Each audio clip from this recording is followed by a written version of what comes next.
जनपद में नौकरशाही चरम पर है। 21 दिन से भूख हड़ताल पर बैठे किसान अब करेंगे मुख्यमंत्री आवास के लिए कूच। आपको बता दें, जनपद हरदोई थाना कोथावा के अंतर्गत कृषि रक्षा इकाई परिसर में किसान शक्ति महासभा के बैनर तले जारी अनिश्चितकालीन धरना प्रदर्शन भूख हड़ताल के 21 दिन भी आश्वासन के सिवा किसानों को कुछ हाथ न लगने में संगठन प्रदेश अध्यक्ष नीरज शुक्ला ने बुधवार को संयुक्त किसानों की बैठक बुलाई है। उन्होंने आरोप लगाते हुए कहा है कि बेनीगंज पुलिस द्वारा कुछ लोगों के कहने पर बगैर जांच किए हमारे कई किसानों पर SC/ST एक्ट का फर्जी मुकदमा दर्ज कराया गया है। ABL 24 न्यूज से सह संपादक सर्वेद त्रिपाठी की खास रिपोर्ट। जय जवान जय किसान, जय जवान जय किसान। मांग हमारी पूरी हो, चाहे जो मजबूरी हो, मांग हमारी पूरी हो। चाहे जो मजबूरी हो। अन्याय हुआ यदि कृषकों पर, खून बहेगा सड़कों पर, अन्याय हुआ यदि कृषकों पर, खून बहेगा सड़कों पर। अन्याय हुआ यदि कृषकों पर। समस्या है, कब से आप लोग यहाँ धरना प्रदर्शन पर बैठे हैं? मैं नीरज शुक्ला, प्रदेश अध्यक्ष किसान शक्ति महासभा संगठन का मैं नेतृत्व करता हूँ।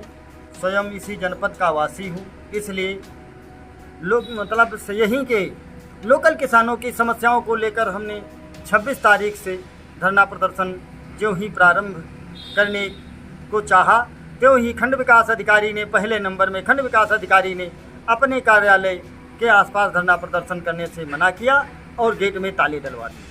तब हम वहाँ से हटकर कृषि रक्षा इकाई में अपना शुरुआत किए। यहीं पर हम लोग धरना प्रदर्शन किए।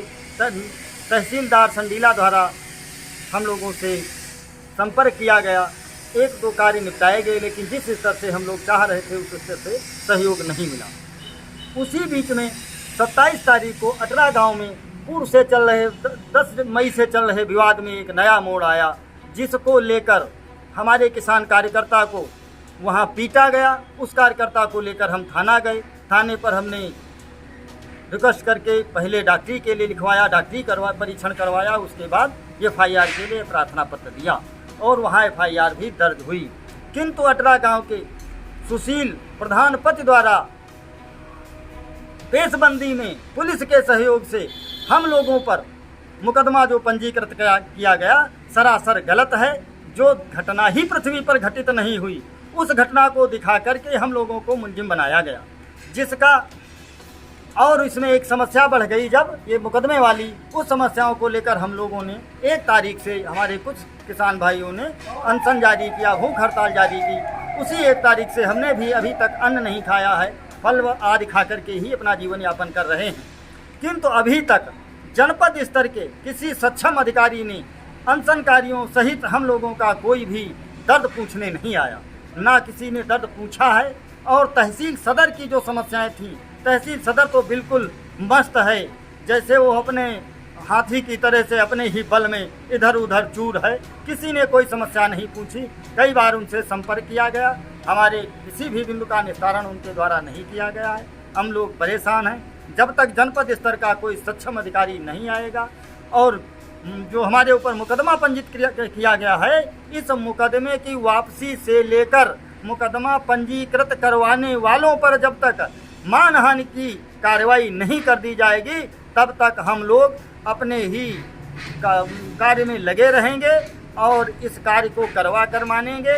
क्योंकि हर न्यायालय में सत्यमेव जयते लिखा हुआ है। यदि सत्यमेव जयते सत्य है तो हमारा कथन भी सत्य होगा। और कल 12 बजे तक यदि कोई सक्षम अधिकारी हमसे संपर्क नहीं करता है, हम लोगों की समस्याओं को नहीं सुनता है, तो हम लोग अब माननीय मुख्यमंत्री जी के यहाँ जाएंगे और अपनी समस्याओं को कहेंगे।